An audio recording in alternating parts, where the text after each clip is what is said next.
नमस्कार दोस्तों, आप देख रहे हैं आरपी कोचिंग और मैं हूं सुनील कुमार। आज हम भूगोल के एक बहुत ही महत्वपूर्ण और डरावने विषय भूकंप के बारे में पढ़ने वाले हैं। भूकंप क्या होता है, यह क्यों आता है और पृथ्वी के अंदर कौन सी शक्तियां इसे पैदा करती हैं। तो चलिए शुरुआत करते हैं। भूकंप यानी कि अर्थक्वेक पृथ्वी की सतह पर होने वाले अचानक कंपन कंपन इसकी बात हो रही है। कंपन को ही क्या कहते हैं? भूकंप। यानी कि पृथ्वी का हिलना ही क्या है? भूकंप है। पृथ्वी का अचानक कपना ही क्या है? भूकंप है। यह कंपन पृथ्वी के अंदर चट्टानों के टूटने या टेक्टोनिक प्लेटों के खिसकाव से उत्पन्न होती है। कैसे उत्पन्न होती है? यह ये जो कंपन है पृथ्वी के अंदर, कैसे? हमने पढ़ा है पृथ्वी की आंतरिक संरचना में कितना 100 किलोमीटर नीचे क्या भरा हुआ है? मैग्मा। क्या भरा है? मैग्मा। और मैग्मा भरा है, इसी के ऊपर प्लेटें तैर रही हैं। और जब ये प्लेटें क्या होता है मैग्मा में, एक मैग्मा में क्या होता है? मैग्मा में अतिरिक्त ऊष्मा आ जाती है, मतलब गर्म होता है।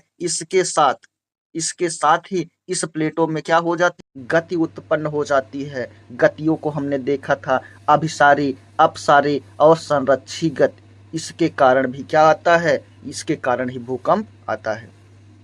देखते हैं, आगे चलते हैं। भूकंप मूल यानी कि अवकेंद्र, ये क्या होता है यहाँ पर समझते हैं। यह पृथ्वी की सतह के नीचे स्थित वास्तविक गहरा बिंदु होता है जहां भूकंप की शुरुआत होती है। इसी स्थान पर चट्टानों के टूटने से सबसे पहले ऊर्जा या भूकंपी तरंगे मुक्त होती है। जैसे ये हमारी पृथ्वी है, ये कोर है, मान लीजिए यहीं कहीं से शुरुआत होती है, यहीं कहीं भूकंप प्लेटें टूटी या चट्टानें टूटी, जहां से टूटती है वहीं से जो उत्पन्न होती है ऊर्जा, उसी को क्या कहते हैं? भूकंप मूल। यानी कि भूकंप की शुरुआत जहां होती है वही भूकंप का क्या है? मूल है। आगे देखते हैं। अधिकेंद्र, इपी सेंटर क्या है? यहाँ पर हमने पहले देखा था क्या है? भूकंप का मूल क्या है? जहां से भूकंप की शुरुआत होती है। अब अधिकेंद्र यानी कि वह सबसे नजदीक का भाग जहां भूकंप उत्पन्न हुआ। मान लीजिए यहाँ से भूकंप की शुरुआत होती है और सबसे पहले यहाँ पर देखा गया, और ये सबसे नजदीक वाला भाग है। तो जहां पर सबसे पहले भूकंप की तीव्रता को मापा जाएगा या समझा जाएगा या महसूस किया जाएगा, उसी को भूकंपी अधिकेंद्र कहते हैं, यानी एपी सेंटर होता है। यह लिखा है भूकंप मूल फोकस के ठीक ऊपर पृथ्वी की सतह पर स्थित बिंदु को अधिकेंद्र कहते हैं। यह भूकंप के केंद्र से सबसे नजदीक की सतह होती है, इसलिए यहाँ झटके सबसे पहले और विनाश या तीव्रता भी इसी के आसपास सबसे अधिक होती है। यानी इसी एरिया में सबसे ज़्यादा तीव्रता, सबसे ज़्यादा भूकंप की तीव्रता होगी और सबसे ज़्यादा भूकंप यहीं पर विनाश करता है। ये बातें हमको देखना था। आगे चलते हैं। समभूकंप रेखा, मानचित्र पर खींची गई वह काल्पनिक रेखा जो पृथ्वी की सतह पर उन सभी स्थानों को आपस में मिलाती है जहां पर भूकंप की तीव्रता बिल्कुल एक समान महसूस की जाती है। जैसे यही हमारी पृथ्वी है, यहाँ से देखा गया तो इस एरिया में, जितने एरिया में एक समान भूकंप को क्या किया जाएगा? महसूस किया जाएगा। उसी को, वही लाइन को मिलाने वाली भूकंप सम भूकंप रेखा कहते हैं। भूकंप आने के प्रमुख संकेत, कैसे पता लगता है कि भूकंप आने वाला है? तो सबसे पहले समुद्रों में देखेंगे जल के स्तर में क्या होगा? बदलाव। भूकंप आने से कुछ समय पहले जल स्रोतों जैसे कुआं और नलकूप के जल स्तर में अचानक क्या होता है? उतार चढ़ाव आ जाता है। पानी का तापमान भी बदल जाता है। पानी के तापमान में परिवर्तन हो जाता है, उतार चढ़ाव हो जाता है। कुएं में पानी सूखने लगता है, कभी बढ़ने लगता है। ये किसका संकेत है? भूकंप का, भूकंप के आने का। आगे देखते हैं। भूकंप से पहले छोटे झटके, मुख्य भूकंप आने से पहले उन क्षेत्र में छोटे छोटे झटके महसूस किए जा सकते हैं। भूमि का खिसकना, यानी फॉल्ट लाइनें, दरारें पड़ जाती है जमीनों में, फॉल्ट पड़ जाते हैं, इसके आसपास हो जाते हैं, थोड़ा ऊपर उठना या धंसना शुरू हो जाता है। वायुमंडल में रेडान गैस की मात्रा में वृद्धि। किसकी मात्रा? Radon gas. कहां पर होती है? जमीन के अंदर, पृथ्वी के अंदर, मिट्टी और चट्टानों। प्राकृतिक रूप से रेडान गैस मौजूद होती है, मतलब प्रकृति की देन है कि यहाँ पर रेडान गैस मौजूद है। भूकंप आने से ठीक पहले पृथ्वी की परतों में हलचल और दबाव बढ़ता है। क्या बढ़ता है? हलचल और प्रेशर यहाँ पर बढ़ जाता है, जिससे चट्टानों में दरारें पड़ जाती है और इसके कारण भूजल और मिट्टी में फंसी हुई कौन सी गैस? रेडान, रिस कर कहाँ आ जाती है? तेजी से वायुमंडल में घुलने लगती है, जिससे इसकी मात्रा में असामान्य वृद्धि दर्ज की जाती है, यानी वृद्धि हो जाती है, जिससे हमें पता लगता है कि भूकंप आने वाला है। और देखते हैं हमसे ज्यादा जानकार कौन हो गए हैं? जीव हो गए हैं, कुत्ते हो गए हैं, चींटियां हो गई हैं, बिल्ली हो गए हैं, अन्य पशु हो गए हैं। कैसे हो गए हैं? कई जीव जंतु की सुनने और महसूस करने की क्षमता इंसानों यानी हम लोगों से अधिक कहीं बहुत ज्यादा है। भूकंप के मुख्य झटकों से पहले पृथ्वी से निकलने वाली अति निम्न आवृत्ति की तरंगों और विद्युत चुंबकीय बदलाव को जानवर सबसे पहले जान लेते हैं, भांप लेते हैं। कुत्ते अचानक बिना किसी स्पष्ट कारण के अत्यधिक क्या करने लगते हैं? भौंकने लगते हैं या रोने, बेचैन होने लगते हैं। वे घर के अंदर छिपने या बाहर भागने की कोशिश कर सकते हैं। चींटियों का बिल से बाहर आना, सांपों का अत्यधिक ठंड में भी जमीन से बाहर आ जाना और मेढकों का तालाब छोड़कर भाग जाना, इसका क्या है? उदाहरण है, यानी कि भूकंप आने वाला है। अब इसमें जो भूकंपी तरंगे होती हैं प्रमुखतः 3 प्रकार की होती हैं। कौन कौन सी? पी, एस और यल। तो शुरुआत करते हैं सबसे पहले कौन सी वेव?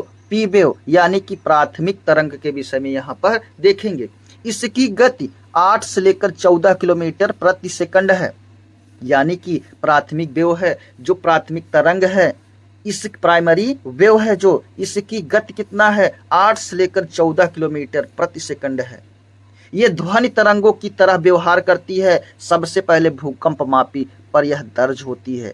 यह ठोस, द्रव और गैस तीनों माध्यम से क्या कर सकती है? गुजर सकती है, यानी कि चाहे ठोस हो, चाहे द्रव हो, चाहे क्या हो? गैस हो, तीनों जगह से ये क्या कर सकती है? गुजर सकती है। यानी कि पृथ्वी की क्रस्ट यानी कि सबसे भूपर्पटी, मेंटल तथा कोर, ये तीनों परतों को पार करती है। इसका वेग सभी भूकंपी तरंगों से सर्वाधिक होता है, सबसे ज्यादा होता है। द्वितीयक यानी कि यस वेव, सेकेंडरी वेव, द्वितीयक तरंग, इसकी गति 8 से 6 कितना? 8 से 6 किलोमीटर प्रति सेकंड। और प्राइमरी की कितनी थी? 8 से लेकर 14 किलोमीटर प्रति सेकंड। इसकी 6 से लेकर 8 किलोमीटर प्रति सेकंड। ये केवल ठोस यानी कि सॉलिड माध्यम में ही संचरित होती हैं, यानी कि ये द्रव में नहीं, द्रव को नहीं पार कर पाएंगी। कौन सी तरंग? यस। ये प्रकाश तरंगों के समान व्यवहार करती हैं। यस तरंगे भूप्रपटी और मेंटल से गुजरती हैं, ये बातें याद रखना। जबकि पी जो है कोर को भी पार कर जाती है। पृथ्वी का बाह्य क्रोड कैसा है? तरल अवस्था में है, इसलिए यस तरंगे वहां प्रवेश नहीं कर पाती हैं। किसकी बात हो रही है? कौन से भाग?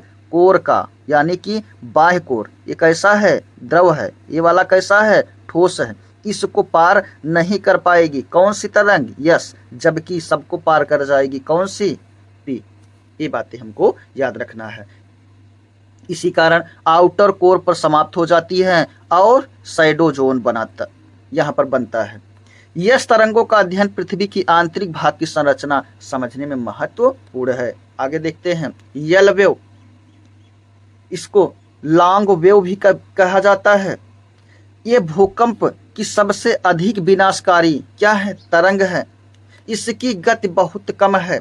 ये सबसे कम, तीनों तरंगों में सबसे कम गति किसकी है? इसी की है। स्पीड सबसे कम इसी की है। ये तरंगे केवल पृथ्वी की सतह यानी कि ऊपरी भाग पर ही चलती है, सतह पर ही चलती है। इनसे सबसे अधिक झटके और कंपन महसूस होते हैं। किससे? यल से। ये भवन, सड़क संरचनाओं को सबसे अधिक नुकसान पहुंचाती है। इसकी गति सतह के पास अधिक केंद्रित होती है, इसलिए मानवीय और आर्थिक क्षति इससे अधिक होती है। आगे देखते हैं रिएक्टर पैमाना।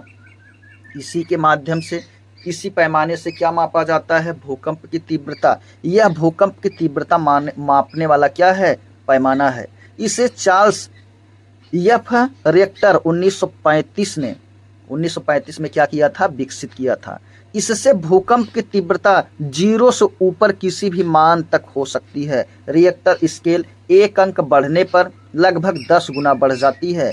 यह भूकंप के दौरान मुक्त ऊर्जा की मात्रा को दर्शाता है। इस पर 1, 2, 3, 4, 5, 6 ऐसे करके क्या लिखी है? संख्या लिखी है 0 से लेकर। अगर यहाँ पर है तो दिक्कत नहीं है ना, मतलब 1 से। अगर 1 है तो ठीक है, अगर 2 है तो जितना विनाशकारी 1 पर है इसका 10 गुना यहाँ पर हो जाएगी, और इस पे आया इसका 10 गुना, इस पर आया इसका 10 गुना, ऐसे ही इस पर क्या किया जाता है? दर्ज किया जाता है। आगे देखते हैं यहाँ पर शैडो जोन किसकी बात हो रही है? सबसे पहले पी तरंगों की, पी वेव की, यानी प्राथमिक तरंगों की शैडो जोन क्या है? कहाँ पर बनता है? यहाँ पर देखते हैं जो पी तरंगे हैं यहाँ से उत्पन्न जहाँ से होती है वहाँ से चली, इधर चली आई, इधर चली आई, यहाँ चली आई, इधर भी चली आई, ऐसे आते आते कहाँ तक चली आई? 103 डिग्री तक। यहाँ से मापेंगे कितने अंश का कोण बनेगा? 103।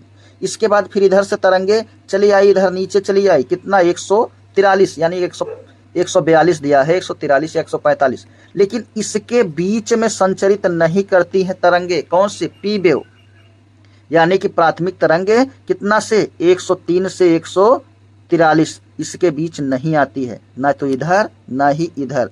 इसीलिए इसको क्या कहा जाएगा? यह शैडो जोन है। प्राथमिक तरंग का ये शैडो जोन है, यानी जहां पर भूकंप की तीव्रता को नहीं मापा जा सके, नहीं आती है भूकंप, जहां पर भूकंप की तरंगे नहीं उत्पन्न होती है, उसी को शैडो जोन कहते हैं। किसका हो गया ये? पी का। यस का देख लेते हैं। यस का शैडो जोन क्या है? ये जो है यस जो तरंगे है, ये जो पी थी, ये ठोस, द्रव और गैस तीनों में क्या कर सकती है? पार कर जाती है, तीनों में प्रवेश करती है, तीनों को पार कर जा रही है, इसलिए इसका इतना बना। लेकिन जो यस तरंग है इसकी यह कहाँ? सिर्फ किस में विचरित करती है? ठोस में, और द्रव में ये पार नहीं कर पाएगी। तो हमने जैसे पढ़ा है, ये क्या है? कोर है, ये इनर कोर है, ये आउटर यानी कि बाहरी कोर, बाह्य कोर। और बाह्य कोर कैसा है? द्रव है। और जब द्रव है यहाँ से तरंगे आई, इस द्रव को पार नहीं कर पाएगी, यानी कि 103 डिग्री इधर, और बाकी 103 के बाद 103 तक यहाँ पर क्या बनेगा? शैडो जोन बनेगा। यानी कि यहाँ पर जो यस तरंगे हैं यहाँ पर प्राप्त नहीं होंगी, यहाँ पर आ नहीं पाएंगे। क्लियर है दोस्तों? ये रहा आज का हमारा वीडियो। अगर पसंद आया है तो लाइक शेयर तो बनता ही है। आरपी कोचिंग के साथ मैं सुनील कुमार, धन्यवाद।